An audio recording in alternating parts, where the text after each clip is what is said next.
رمضان کا مبارک مہینہ آ چکا ہے۔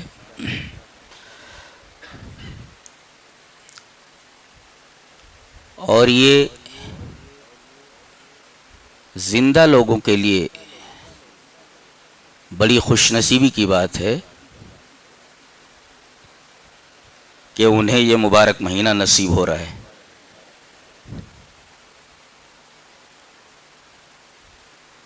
یہ مبارک مہینہ جنہیں مل جائے انہیں اس مہینے کو کس طرح برتنا چاہیے، کس طرح گزارنا چاہیے، میں چند بنیادی چیزوں پر روشنی ڈالنے کی کوشش کروں گا۔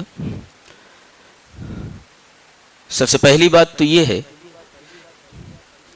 کہ یہ مہینہ تقوی کا مہینہ ہے، کہ آدمی متقی بن جائے، اور روزوں کا یہی مقصد بھی بیان کیا گیا ہے تاکہ تم متقی ہو جاؤ۔ تقوی اگر زندگی میں آ جائے تو اس کا فائدہ کیا ہے وہ سمجھ لیتے ہیں۔ حدیث دیکھیں، حدیث اس طرح: وعن ابی ذر الغفاری رضی اللہ تعالی عنہ قال قال لی رسول اللہ صلی اللہ علیہ وسلم اتق اللہ حیثما کنت واتبع السیئة الحسنة تمحها وخالق الناس بخلق حسن رواہ الترمذی فی ابواب البر والصلہ۔ حضرت امام ترمذی رحمہ اللہ ابواب البر والصلہ کے اندر یہ روایت لائے ہیں، اور راوی حضرت ابو ذر غفاری ہیں۔ فرماتے ہیں کہ نبی اکرم صلی اللہ علیہ وسلم نے مجھ سے کہا، قال لی رسول اللہ صلی اللہ علیہ وسلم، بطور خاص مجھ سے کہا۔ کیا کہا؟ اتق اللہ حیثما کنت، تم جہاں بھی رہو اللہ کا تقوی اختیار کرو، اللہ سے ڈرو۔ دکان میں ہو تو اللہ سے ڈرو، مکان میں ہو تو اللہ سے ڈرو، راستے پہ چل رہے ہو تو اللہ سے ڈرو، لین دین کسی سے کر رہے ہو تو اللہ سے ڈرو، کہیں جھگڑا لڑائی کی بات آ جائے تو اللہ سے ڈرو، دکان میں ہو تو اللہ سے ڈرو۔ اللہ بتائیے، اگر ان تمام جگہوں پر جیسا کہ نبی نے فرمایا حیثما کنت، جہاں بھی تم رہو، اگر آدمی ہر جگہ اللہ سے ڈرنے لگے تو وہ کیسا انسان ہوگا؟ اندازہ لگائیے۔ یہی نا کہ جو قدم رکھے گا وہ پھونک پھونک کر رکھے گا، وہ یہ دیکھے گا کہ میں یہ جو قدم رکھ رہا ہوں کہیں اللہ مجھ سے ناراض تو نہیں ہو جائے گا، کہیں ایسا تو نہیں کہ میں بے خوف ہو کر کے بغیر اللہ سے ڈرے یہ قدم رکھ رہا ہوں، پوری زندگی بدل کر کے رہ جائے گی۔ تو تقویٰ کا ایک اثر تو دنیاوی زندگی پر ہوتا ہے کہ آدمی کی پوری زندگی منظم ہو جاتی ہے، پوری زندگی مرتب ہو جاتی ہے۔ اور کسی آدمی کی زندگی کا منظم و مرتب ہو جانا یہ بہت بڑی سعادت کی بات ہے۔ زندگی منظم نہیں ہوتی، زندگی مرتب نہیں ہوتی، ویسے بے ڈھنگی ہی گزر رہی ہے سب کی۔ تقویٰ پوری زندگی کو منظم کرتا ہے، پوری زندگی کو مرتب کرتا ہے۔ اللہ اکبر۔ اور آخرت میں اگر یہ چیز آدمی لے کر کے گیا ہے تو جنت کی وراثت اسی کے لیے، وہ جنت کا وارث ہے۔ اللہ تبارک تعالیٰ نے ارشاد فرمایا تلک الجنت التی نورث من عبادنا من کان تقیا، یہ جنت جس کا ہم اپنے بندوں کو وارث بنانے والے ہیں وہ بندے ہوں گے جو متقی ہوں گے، جو میں اس سے ڈرنے والے ہوں گے، جن کے اندر تقویٰ ہوگا۔ اس آیت کریمہ میں ایک بڑا اچھا نقطہ بیان کیا گیا ہے۔ یہ نہیں فرمایا اللہ نے کہ جو تقویٰ لے کر کے آئے گا میں اسے جنت دوں گا، ایسا نہیں کہا۔ میں اپنے متقی بندوں کو جنت کا وارث بنا دوں گا۔ آپ جانتے ہیں نا وراثت فری میں ملتی ہے۔ باپ مر گیا یا کوئی شخص مر گیا اور صحت نسب ہے، یہ صحت نسب ہی کافی ہے، نسب کا ثابت ہونا کافی ہے، بس محنت نہیں کی، بغیر محنت کے پوری کی پوری پراپرٹی ہاتھ آ گئی۔ نہیں، وراثت میں ایسا ہی ہوتا ہے نا، اس نے کچھ کما کر کے تھوڑی رکھا ہوتا، کماتا کوئی ہے ملتا کسی کو ہے، وراثت اسی کو بولتے ہیں، بغیر کچھ کیے ہوئے مال کا ہاتھ آ جانا۔ اللہ فرما رہا ہے ہم جنت کا وارث بنانے والے، اس کا مطلب یہ ہے کہ تمہارے اعمال کا صلہ نہیں ہے جنت، یہ اللہ کا تفضل، اللہ کا کرم اور اللہ کا احسان ہے کہ تمہیں جنت دے دے، ورنہ تمہارے عمل کتنے ناقص ہیں، ایک بھی عمل آپ کا مکمل نہیں ہے، اور آپ کی پوری زندگی لمیٹڈ ہے، تو آپ کے سارے اعمال لمیٹڈ ہیں۔ ظاہر ہے کہ لمیٹڈ اعمال کے بدلے میں اگر انلمیٹڈ انعامات دیے جا رہے ہیں تو اللہ کا احسان ہی تو ہے، اللہ کا رحم ہی تو ہے کہ لمیٹڈ اعمال کے بدلے میں آپ کو انلمیٹڈ زندگی دی جا رہی ہے اور انلمیٹڈ انعامات سے نوازا جا رہا ہے. تو جب اعمال کا صلہ ہی نہیں ہے یہ تو وراثت تو ہے ہی ہے نا، بغیر کچھ کام کیے مل جا رہی ہے. تلک الجنت التی نورث من عبادنا من کان تقیا، یہ جنت ہم اپنے ان بندوں کو اس جنت کا وارث بنانے والے ہیں، بنائیں گے جو متقی ہیں. خلاصہ یہ نکلا کہ جنت ان لوگوں کے لیے ہے جو اللہ سے ڈرتے ہیں، اللہ کا تقوی اختیار کرتے ہیں، جن کی زندگی میں تقوی ہے، جو قدم قدم پر اللہ سے ڈرتے ہیں.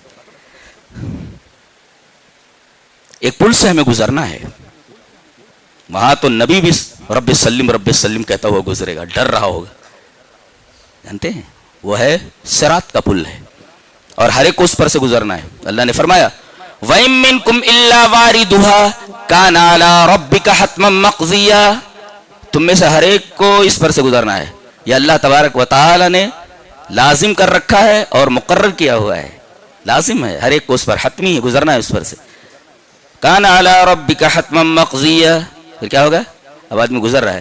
ثُمَّ نُنَجِّي الَّذِينَ اتَّقَوْا وَنَذَرُ الظَّالِمِينَ فِيهَا جِثِيًّا، تو جو متقی ہوں گے ہم ان کو اس پل سے پار کرا دیں گے اور جو متقی نہیں ہیں ان کو گھٹنوں کے بل میں ہی بٹھا دیں گے، ہم بیٹھ جائیں یہیں پہ، آگے نہیں جا سکتا.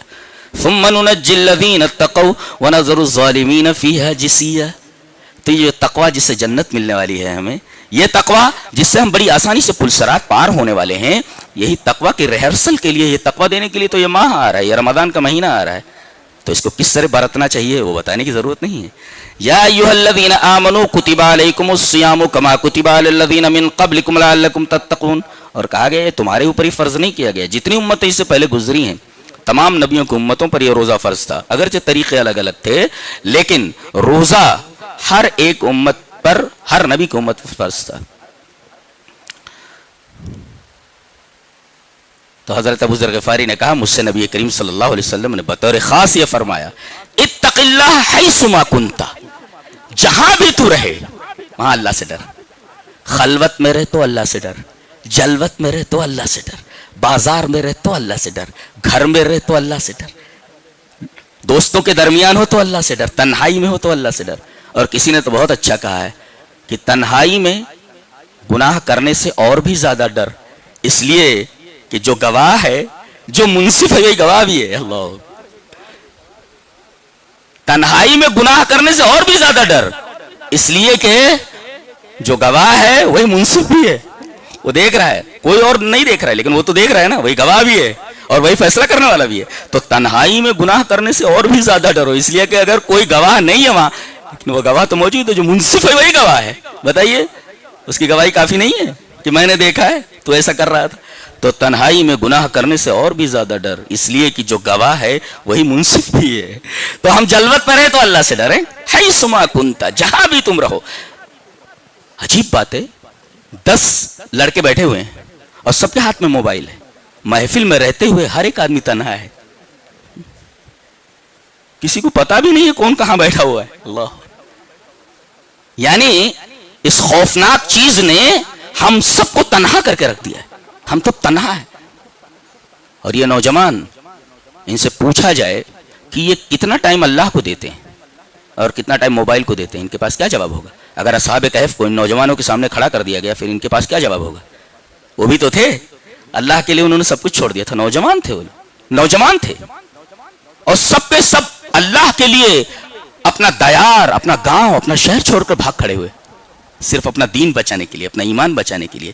کہیں ایسا تو نہیں کہ ان چیزوں میں جس میں تم الجھے ہوئے ہو تمہارے ایمان کہیں ضائع تو نہیں ہو رہا ہے؟ بچو، اور خاص طور سے اس رمضان کے اندر تو اس کو ہاتھ بھی مت لگاؤ، غیر ضروری چیزوں میں اس کو بالکل استعمال ہی نہ کرو. اسلام کسی آوشکار یا کسی بھی ڈیوائس یا کسی بھی آلے کے خلاف نہیں ہے، اس کے غلط استعمال کے خلاف ہے. کچن میں ایک چھری رکھی ہوئی ہے، سبزی کاٹنے کی اجازت دیتا ہے لیکن اس سے کسی کا پیٹ پھاڑنے کی اجازت نہیں دیتا. تو ڈیوائس بنفس نفیس، بذات خود یہ نہ فائدہ مند ہے نہ نقصان دہ، اس کا استعمال اسے فائدہ مند اور اسے نقصان دہ اور مضرۃ رساں بناتا ہے. تو سب سے پہلی بات تو یہ ہوئی کہ یہ مہینہ آیا ہمیں تقویٰ دینے کے لیے، بس یہی چیز مل جائے کافی ہے، اب اور کچھ کہنے کی ضرورت نہیں ہے میرا خیال ہے. چلیے اور آگے بڑھ جاتے ہیں. شہر رمضان الذی انزل فیہ القرآن، اس آیت کریمہ کے بعد یہ آیت آ رہی ہے. شہر رمضان الذی انزل فیہ القرآن، یہ مہینہ جس کی وجہ سے یہ اتنا مبارک مہینہ ہے. یہ مبارک کس وجہ سے بنا؟ اس لیے کہ ایک مبارک کتاب اس میں نازل ہوئی ہے. جس جیسی مبارک اور بابرکت کتاب کائنات میں ہے ہی نہیں. اللہ، قرآن حکیم ہے. بھائی 12 مہینے ہیں، 11 مہینے کو یہ فضیلت حاصل نہیں، 11 مہینوں کو یہ فضیلت حاصل نہیں. اسی کو یہ فضیلت کیوں حاصل ہوئی بتایا گیا، اس لیے کہ اس میں ایک مبارک کتاب نازل ہوئی. ہذا کتاب انزلنہ مبارک، یہ جو کتاب ہم نے نازل کی ہے نا، یہ بڑی مبارک کتاب ہے. اور ظاہر ہے کہ جب قرآن حکیم کے بارے میں قرآن خود بولتا ہے کہ یہ مبارک کتاب ہے، تو جب یہ نازل ہو رہی ہے مہینے میں تو اس مہینے کو مبارک بنانے ہی والی. اس لیے کہ برکت والی چیز جہاں جاتی ہے برکت لے کر کے جاتی ہے. تو جس مہینے میں یہ مبارک کتاب آ گئی، پورے کے پورے مہینے کو اس نے بابرکت بنا دیا. تو قرآن کتاب مبارک اس نے نازل ہو کر کے اس شہر کو، شہر مانے مہینہ، اس شہر کو شہر مبارک بنا دیا، مبارک مہینہ بنا دیا.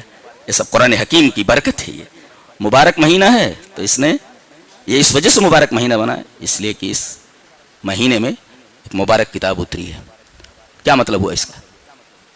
زیادہ سے زیادہ اس مہینے میں ہم قرآن حکیم کی تلاوت کریں، اسے سمجھنے کی کوشش کریں، اس کو اپنی زندگی میں داخل کرنے کی کوشش کریں. یہ ہے مقصد اس کا.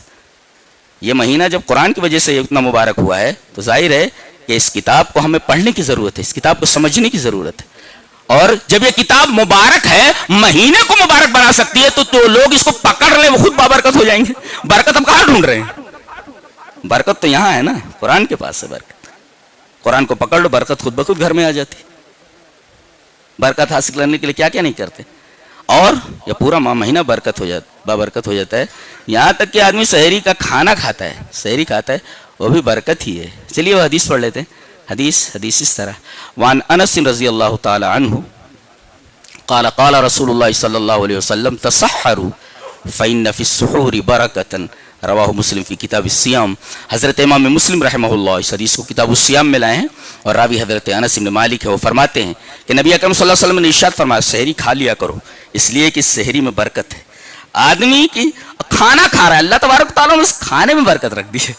بتائیے اب آدمی کھانا کھا رہا ہے، قرآن حکیم نے اس مہینے کو اتنا مبارک بنا دیا ہے کہ آدمی اس میں کھانا کھا رہا ہے، جس کو ہم سحری کہتے ہیں. اللہ تبارک و تعالیٰ نے سحر کے اس کھانے کے اندر برکت رکھ دی ہے، تو سحری کھا لیا کرو، اس لیے کہ سحری کھانے میں برکت ہے. فإن فی السحور برکۃ.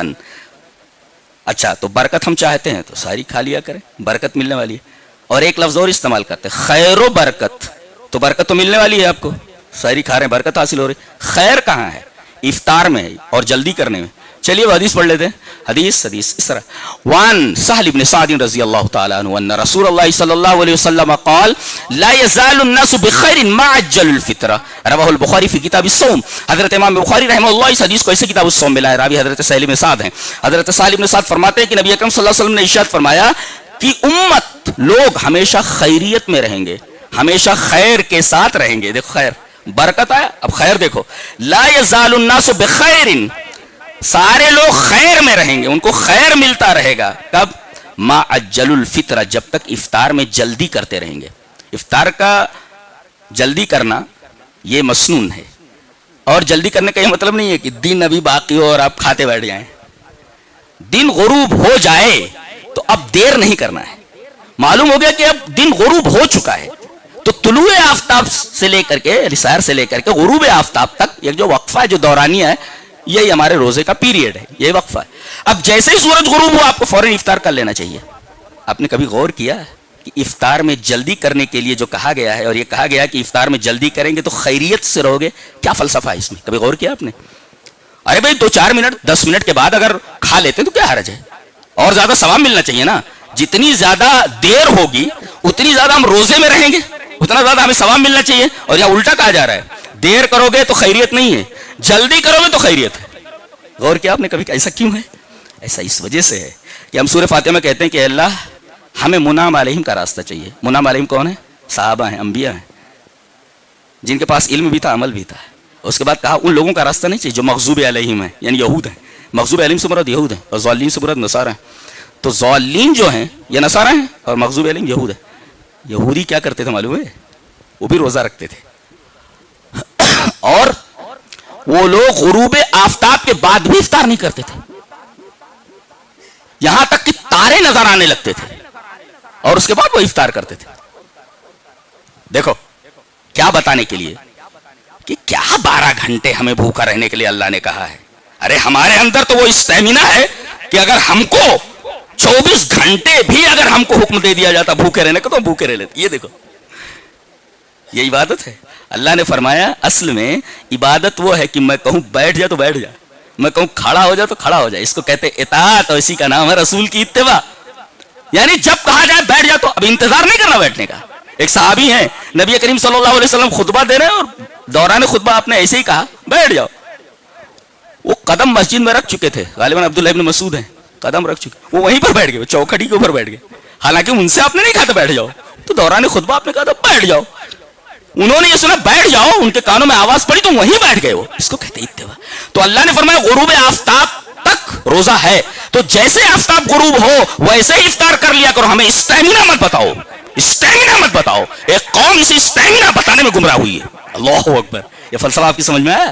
پتہ ہے خیریت اسی میں ہے کہ ما اجل الفطرہ, جب تک افطار میں جلدی کرتے رہو گے. یہ مت بتاؤ اللہ کو, اسٹیمنا مت بتاؤ کہ ہم 24 گھنٹے بھی بھوکے رہ سکتے ہیں.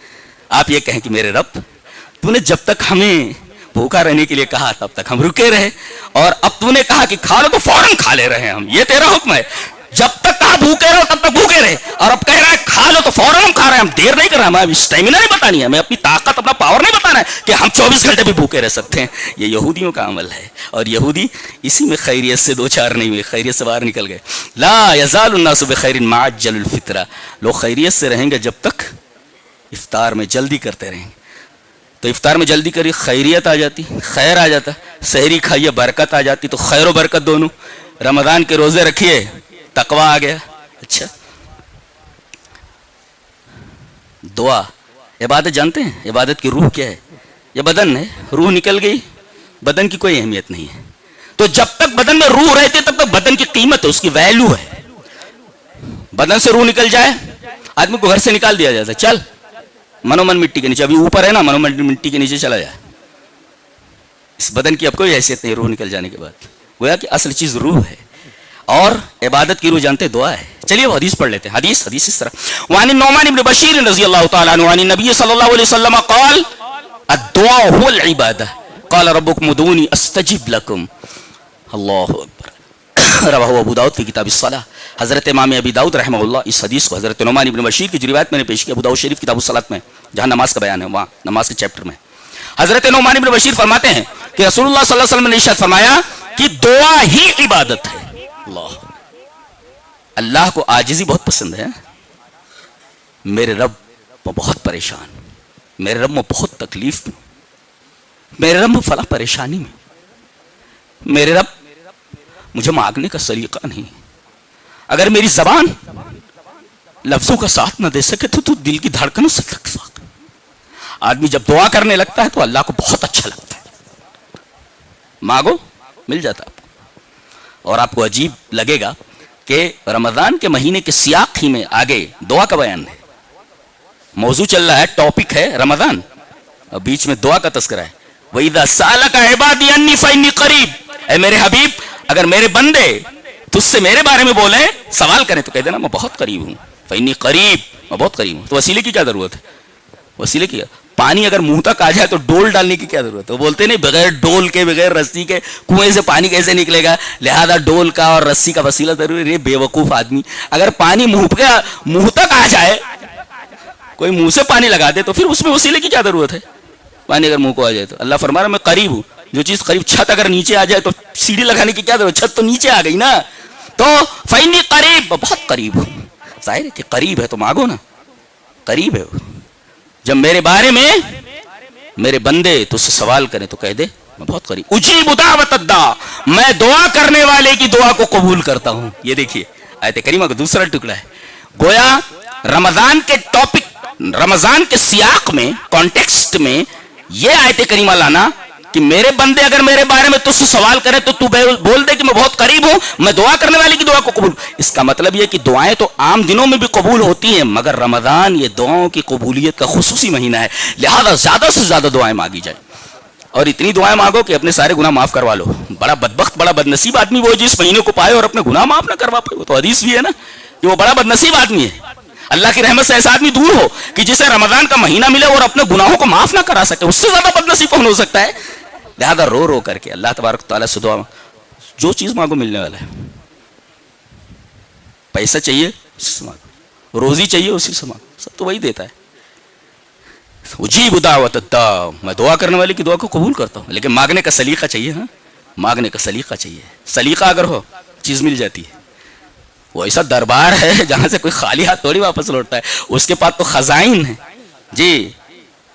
اللہ فرماتا ہے میرے پاس خزینہ نہیں, ایک خزانہ نہیں, خزائن پلیورل ہے.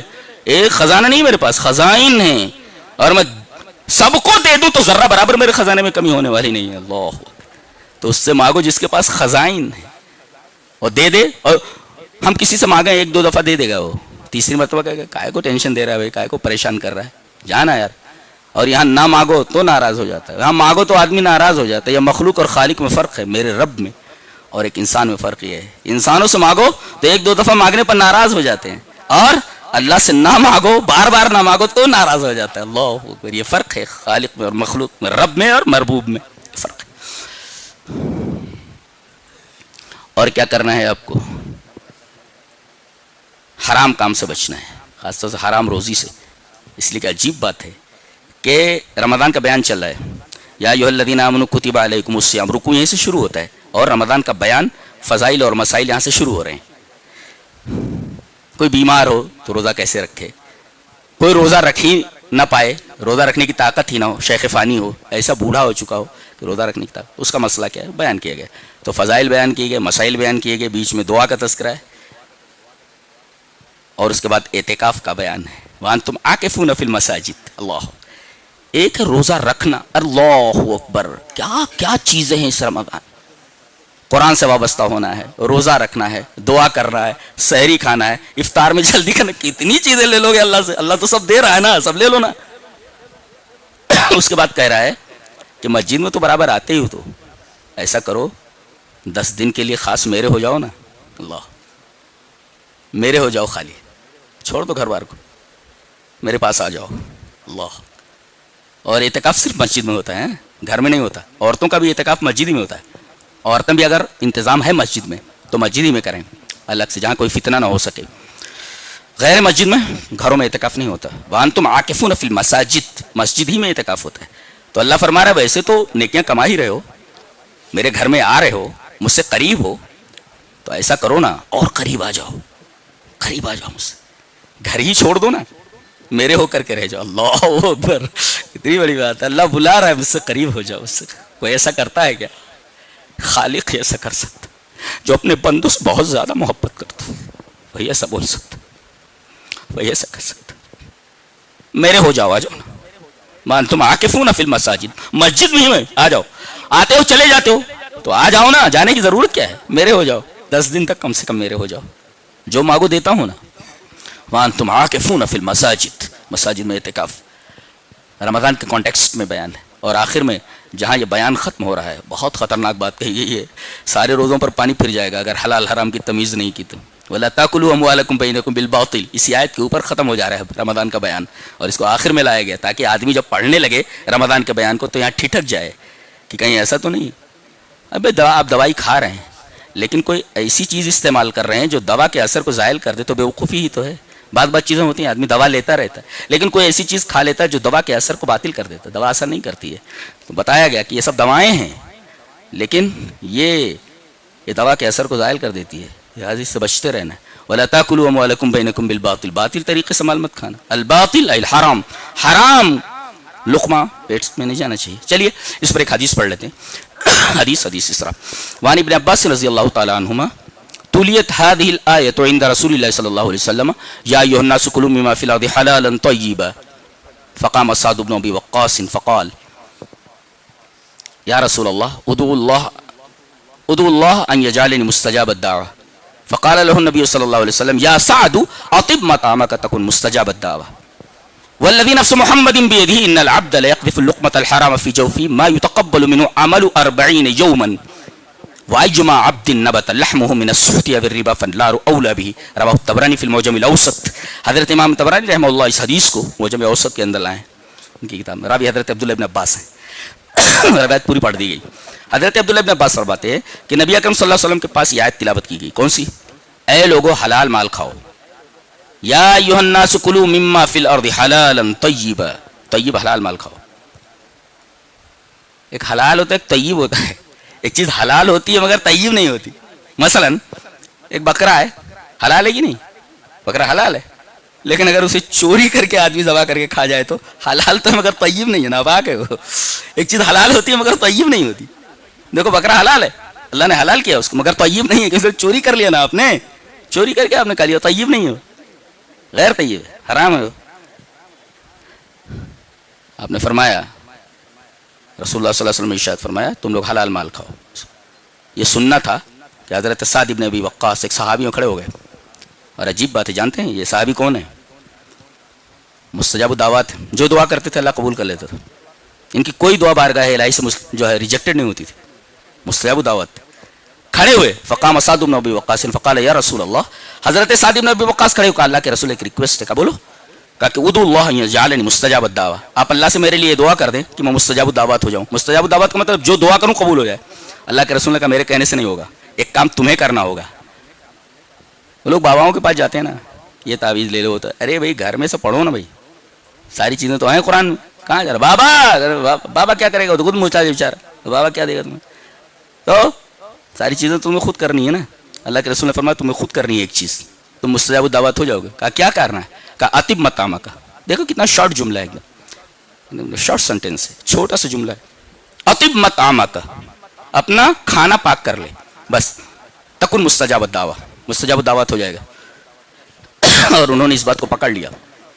کہہ رہے ہیں اس کے بعد سے میں نے پوری تحقیق کے ساتھ ہر لقمہ جو اپنے گلے کے نیچے اتارا ہے وہ حلال ہی کا. لہذا جو بھی دعا کرتے تھے اللہ قبول کر لیتا تھا. ان کی کوئی دعا بارگاہ الہی سے ریجیکٹڈ نہیں ہوتی، مستجاب ہوتی تھی. اور آگے اللہ نے فرمایا والذی نفس محمد بیدہ، اس ذات کی قسم جس کے ہاتھ میں محمد کی جان ہے، ان العبد لا یقذف اللقمۃ الحرام فی جوفہ ما یتقبل منہ عمل 40 یوما. ایک لقمہ اگر بندہ پیٹ کے اندر حرام کا ڈال لیتا ہے تو 40 دن کی عبادت قبول نہیں ہوتی. کتنے دن روزہ رکھنا ہے ہمیں؟ 30 دن نا. کتنے دن نماز پڑھنی ہے؟ 30 دن. پورے مہینے. یہاں 40 دن کا عمل باطل ہے. چلیے 10 اور اوپر آ گیا تمہارے، اتنا نقصان ہے. بھائی 30 دن روزہ رکھنا ہے، 29 دن نا، اور 30 دن ہی تو عبادت کرنی ہے. 29 دن یہاں کہا جا رہا ہے 40 دن کی عبادت قبول نہیں ہوتی. چلیے سب کچھ کیا دھرا مٹی میں مل گیا. تو اور آگے فرمایا وَأَيُّمَا عَبْدٍ نَبَتَ لَحْمُهُ مِنَ السُّحْتِ أَوِ الرِّبَا فَالنَّارُ أَوْلَىٰ بِهِ. کہ جس بندے کا گوشت حرام یا سود سے پلا ہوا ہو اس کے لیے آگ زیادہ بہتر ہے، جہنم میں جانے والا. تو آخر میں اس آیت کریمہ کو لایا گیا تاکہ آدمی ٹھٹک کر سوچے. یہاں سے تو فضائل مسائل دیکھ لیے، اب ریئیکشن اس کا، اگر کوئی دوا اس کے اوپر ریئیکٹ کر جائے تو اس دوا کے اوپر اثر باطل کر تو بولے یہ ہے، یہ خطرناک چیز ہے. لہذا ہمیں حلال حرام کی تمیز کرنی، دعاؤں کی پابندی کرنی ہے، اور قرآن سے وابستہ ہو جانا ہے. اور قرآن سے وابستگی کا ایک طریقہ ہے اور بھی ہے، جسے امام بخاری رحمۃ اللہ علیہ اس حدیث کو کتاب الایمان میں لائے ہیں، اور حضرت ابو ہریرہ رضی اللہ تعالیٰ عنہ سے روایت کے راوی ہیں. وعن ابی ہریرہ رضی اللہ تعالیٰ عنہ ان رسول اللہ صلی اللہ علیہ وسلم قال من قام رمضان ایمانا واحتسابا غفر له ما تقدم من ذنبه رواه البخاری فی کتاب الصوم.